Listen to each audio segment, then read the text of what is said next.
मैं चाहूंगा कि आप लोग अपने क्षेत्र में जाइए और कुछ ऐसे लोगों को अपने साथ जोड़ने का काम करिए। लोगों से बात करिए तो 100 लोग आए, मगर अगर उसमें उसके 25% भी आए तो आपके साथ कुछ लोग तो आए, उनको जोड़िए और इस मुहिम का हिस्सा बनाए। और साथियों, मुझको लगता है जब तक आप कुछ जो आप चाहते हैं जिस लड़ाई को जीतना, वो कहीं ना कहीं से आपको जरूर लगेगी। पर जिस दिन आप करना शुरू कर देंगे, जिस दिन आपकी कार्रवाई धरातल पे दिखने लगेगी, जिस दिन आपकी आवाज सत्ता के गलियारों में गूंजने लगेगी और जिस दिन विपक्ष के लिए, हिंदू विरोधी ताकतों के लिए, हिंदू विरोधी बातें करके राजनीति करने वाले राजनीतिक दलों के लिए आप सिर्फ दर्द बन करके, खौफ बन करके खड़े हो जाएंगे, उस दिन आपके साथ काफिला अपने आप चलने लगेगा, कारवां अपने आप आपका बन जाएगा। शुरू में मेहनत जरूर करनी होती है, हमको आपको जरूर आगे चलने में कठिनाई महसूस होगी, पर हम लोगों को अपनी लड़ाई को रोकना नहीं है। हम लोगों को केवल मंच और स्मृति चिन्ह लेने तक सीमित नहीं रहना है। ठीक है, इससे उत्साहवर्धन होता है, मगर केवल अगर हम लोग अपने घरों में, अपने कार्यालय में, अपने प्रांगणों में बड़ी बड़ी बातें करें और सड़क पर उतर करके हिंदुत्व के पक्ष में अगर हम लोग लड़ाई लड़ने का काम नहीं करेंगे तो हम लोग आगे नहीं बढ़ पाएंगे। और अगर हम आगे नहीं बढ़ेंगे तो हमारे लिए भी कहा जाएगा कि जैसे बहुत से संगठन है वैसे ये भी एक संगठन है, केवल अपने इन लोग, अब वो शब्द मैं नहीं बोलना चाहता हूँ, मगर हिंदू शक्ति वाहिनी फ्रंट पर आकर के लड़ाई लड़ने का काम करेगी और काशी से जो बुलबुल फूकेगी वो उसकी गूंज पूरे देश में सुनाई देगी। साथियों, मैं पुनः आप सबका आह्वान करता हूँ कि आप सब इस कार्यक्रम में रामनवमी, जो कि एक बहुत पावन पर्व है और प्रभु श्री राम का जन्मोत्सव है, इसमें ये प्रण करिए और एकदम अलर्ट मूड पर रहता है। वाहिनी का पर्यायवाची सैनिक होता है, उस तरीके से हमको और आपको भी अलर्ट मूड पर रहना है और जब जरूरत पड़ेगा हम जहां भी रहेंगे आधे घंटे में सारे काम को छोड़ करके अपने निजी स्वार्थ, अपने व्यापार, अपने निजी स्वार्थ से ऊपर उठ करके हिंदुत्व के लिए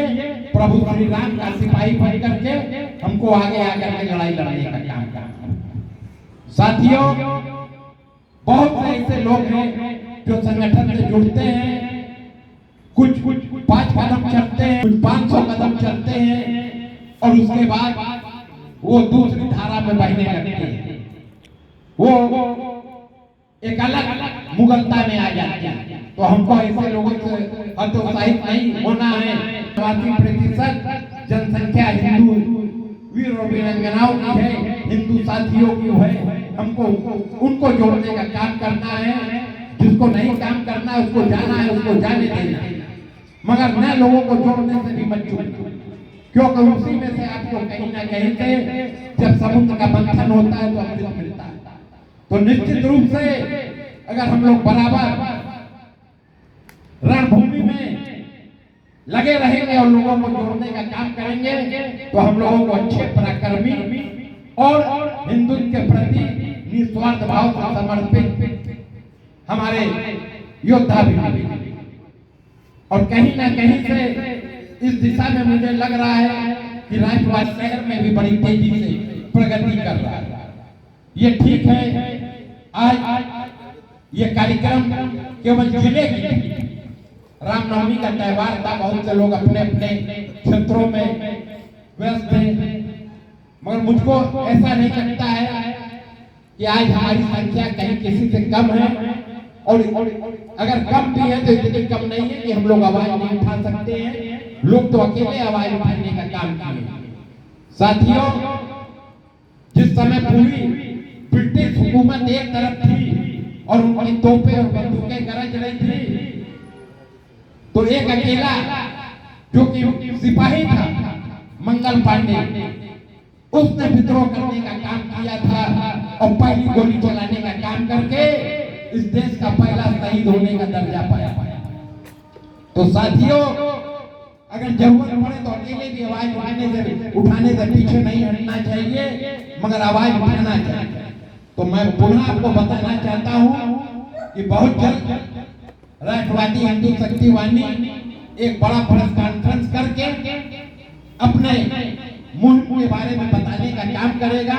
और 15 से 20 तारीख के बीच ऐसी ताकतों के लिए जो कि राजनीति में रह करके और अपने राजनीतिक लाभ के लिए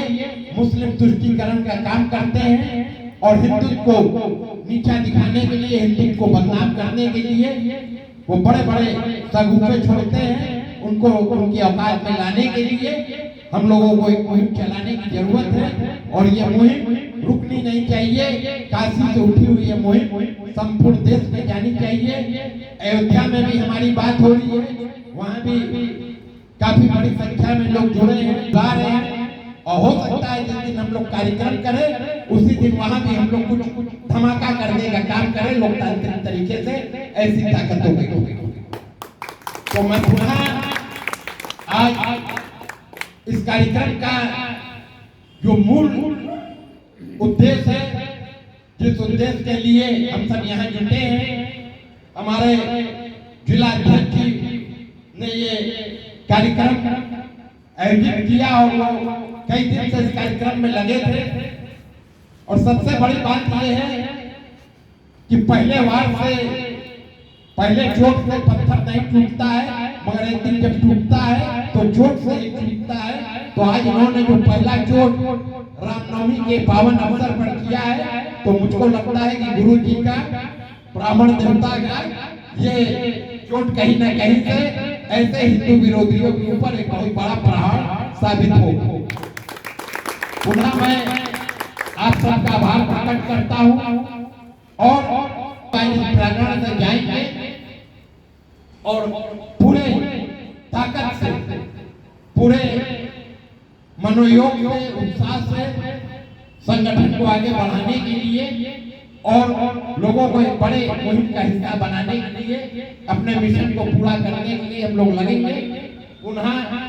इस कार्यक्रम के कर कमलों से और जिनके प्रयासों से हुआ जयप्रकाश मिश्रा जी, मैं पुनः नमन करता हूँ। बड़े भैया आप सबका बहुत बहुत धन्यवाद, आभार। और अपने सांस्कृतिक और धार्मिक मंच के हमारे अध्यक्ष जी बैठे हैं वाराणसी के धीरज मिश्रा जी, आप भी आए जौनपुर से, आपका भी आभार व्यक्त करता हूँ। और एक आपको से निवेदन करना चाहता हूँ कि जो लोग आपके साथ जो बंधु जुड़े हैं, थोड़ा उनको भी समझ रहे ना मैं कहना क्या चाह रहा हूँ। उनसे ये बताइए कि अगर जरूरत पड़ता है इमरजेंसी में भी पैसे होती है, किसी को हार्ट अटैक हो जाता है, एक्सीडेंट होता है, तो इंतजार करता है कि 5 दिन बाद अस्पताल जाएंगे, तो तुरंत भागता है, फिर कोई काम याद नहीं आता कि पहला काम है अस्पताल पहुंचाऊंगा। तो उसी तरीके से जब आपात स्थिति आ जाए, हिंदुत्व परिवार हो, हिंदुत्व के प्रति एक्सीडेंट, हमारे हिंदू धर्म और संस्कृति की जड़ों पर आघात, तो हमको अपना सारा काम छोड़ करके निजी स्वार्थ के ऊपर उठ करके पहले उस लड़ाई को लड़ने के लिए आगे आना होगा। इन्हीं के साथ पुनः बहुत बहुत धन्यवाद। जय श्री राम, जय श्री राम, हर हर महादेव।